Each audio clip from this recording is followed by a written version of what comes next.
When I hear caffeine myths that are out there, they frustrate me because they spread like wildfire and everyone wants to throw coffee and caffeine under the bus. Well, I'm here just like, pour me another cup.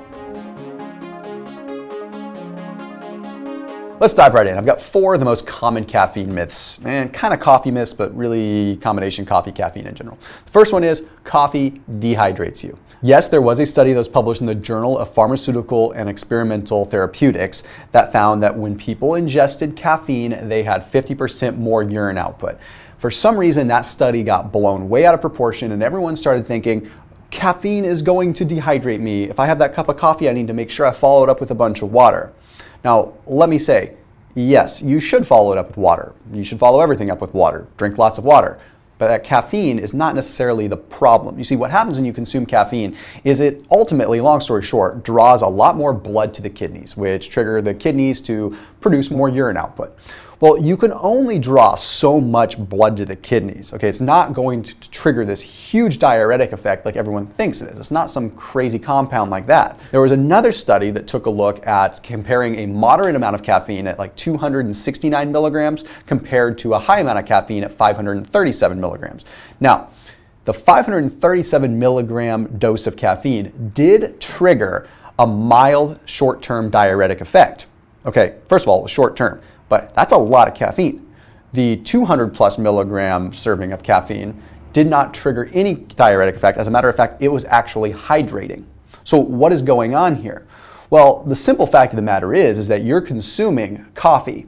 Okay, so that coffee is going to still be a liquid that you're going to urinate out. So the diuretic effect of caffeine may allow you to urinate out the coffee that you consumed, but it's not necessarily allowing you to urinate out additional water you've consumed or dehydrate you beyond that. So just keep that in mind. At the end of the day, it's still caffeine, it's still a liquid beverage. You're probably still ending up in a hydrated effect from it. Doesn't mean you shouldn't drink water more though. The next one is that caffeine or coffee triggers insulin resistance. There was an interesting study published in the journal Diabetes Care that found that when subjects consumed coffee, they actually had an improvement in their insulin sensitivity by 15%. So what gives? Why do people say that it triggers insulin resistance? Why do they say reduce your coffee intake to protect that? Well, it's actually a pretty common mistake and it's totally understandable. I don't think anyone is trying to have any ill will here. What happens is when you drink coffee, in the short term, you do have a degree of short-term insulin resistance, but it's happening for a good reason and it's actually kind of a good thing. You see, you drink coffee, it triggers what's called adrenaline. So it's the fight or flight hormone. Well, it's the job of the fight or flight hormone to do a couple of things. It releases some stored glucose into the bloodstream for energy, okay, but it also is increasing what's called lipolysis. That's fatty acids being mobilized. When those fatty acids are mobilized, that slows down the response of insulin. So your insulin levels sort of get blunted. Insulin normally lets glucose into cells. So let's say you did have some insulin that was elevated. Well, all of a sudden you have fats in the bloodstream that slow the action of insulin. So it's really just the lipids that are making you insulin resistant, when in reality, it's not doing anything with insulin signaling. Okay, this is working directly on the insulin's actions on the cells versus your pancreas producing insulin. Okay, coffee doesn't seem to have an effect there. So the insulin resistance that you get, the temporary insulin resistance, where you might even see your blood glucose go up when you have coffee, is usually a result of that. So don't be concerned about that. It's not as big of a deal as you think. Okay, now we move into the next one, which is that coffee and caffeine is going to impair your brain. That's bad for your brain.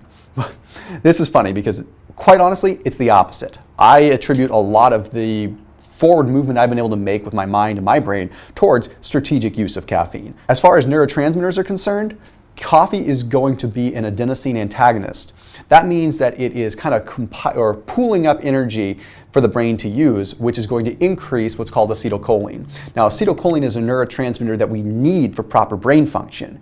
Now, we have more of this acetylcholine, we can fire up more of our brain. Okay, it's just like working out a muscle. Like if you take a little bit of a pre-workout and you go to the gym and you activate more muscle fibers, you're gonna get stronger, you're gonna adapt more. If you have a little bit of caffeine and you have this increase in acetylcholine, it's going to activate more of your brain. And if you don't use it, you lose it. So you might as well be activating a way to use it somehow. And if that means getting a little help from caffeine, who cares? Who's counting? But the cool thing is, in addition to the acetylcholine boost, it also boosts the expression of something called BDNF, which I talk about all the time. Now, to make it really simple here, BDNF sort of solidifies the changes you make with your brain. Okay, so that means the brain is able to develop new neurons and develop new growth. So if you're activating a new part of the brain and then you have the ability to grow new neurons in that area, then that means that effect might last. You might have a lasting effect of that. See what I mean? You're solidifying the benefit that you're getting from the caffeine. Okay, combine that with like adaptogens like lion's mane and things like that, then you get this extra benefit because lion's mane has been demonstrated to improve what's called nerve growth factor. Okay, that's going to be helping, again, grow neurons, grow nerve signaling. That's why like when you combine coffee with adaptogens like lion's mane or chaga or reishi, you get these different benefits. If you want to use the one that I use, I put a link down below. It's called Four Sigmatic, and I've talked about them a bunch on my channel. It's like basically an instant coffee, but it's really clean and really good quality, and they combine it with lion's mane. They have some other ones too, but the cool thing is there's a link down below if you want to save some money, so that way you don't have to spend the same amount you'd have to spend at like Whole Foods or the grocery store or other places online. So there's a link down below. Big thank you to Four Sigmatic. They've been a supporter of this channel for I think like 3.5 years now. So they are awesome, tried and true Thomas Delauer video fans, and they love all of my subscribers, which is why there's a special price down below. The next myth I have to address is kind of a fun one. We used to think that more caffeine equaled more energy. So you see these energy drinks out there that'll be like literally like 400-500 milligrams of caffeine, which I can understand the premise. Like if it's done right, that can work. But generally speaking, there are studies that demonstrate that it's not dose dependent over a certain amount. We found by and large that between 3 and 6 milligrams of caffeine per kilogram is about the max that you can go. Once you start having more than that, you don't really get an increased benefit in, I call it energy with air quotes, because caffeine's not literally giving you energy. Energy from a physics standpoint, it's not just, you're not giving yourself thermodynamic energy. You're not giving yourself that. You're getting yourself a central nervous system stimulant that sends a signal to potentially give you more output, but not necessarily literally more energy.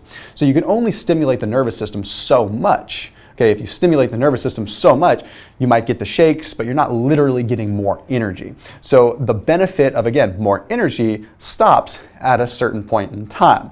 So then you might be asking, like, when do you take caffeine? How do you manipulate this the most? Okay, the main thing that I want to say is right when you wake up in the morning is not the best time to have caffeine. I've talked about this in other videos. You want to allow yourself about an hour before you really dose any caffeine. And the reason behind that is because first thing in the morning, you already have cortisol levels and adrenaline levels that are high. If you have caffeine in the mix then, you are not getting the full benefit of the caffeine on your body. You're already halfway there just by the adrenaline response of getting up. So you're better off to wait 30, 60 minutes and then have your caffeine. You'll find that you get away with much less caffeine and you will have less of a tolerance buildup. You'll find that you can have the same amount of caffeine almost every day if you wait that time period and never feel like you have to add more and more and more. It's a huge piece to be playing into. Also, being active after caffeine is going to give you a pragmatic way for that caffeine to go to use and stimulate that lipolysis. So if you have caffeine 60 minutes after you wake up and then you go work out, well, then you're going to get much more benefit from that caffeine and your body's going to send a signal that this is a normal process and it becomes a little bit more, I don't know, realistic for your body to use those lipids that the caffeine releases as a fuel source. Anyhow, just a couple quick tips. As always, keep it locked in here. I'll see you tomorrow.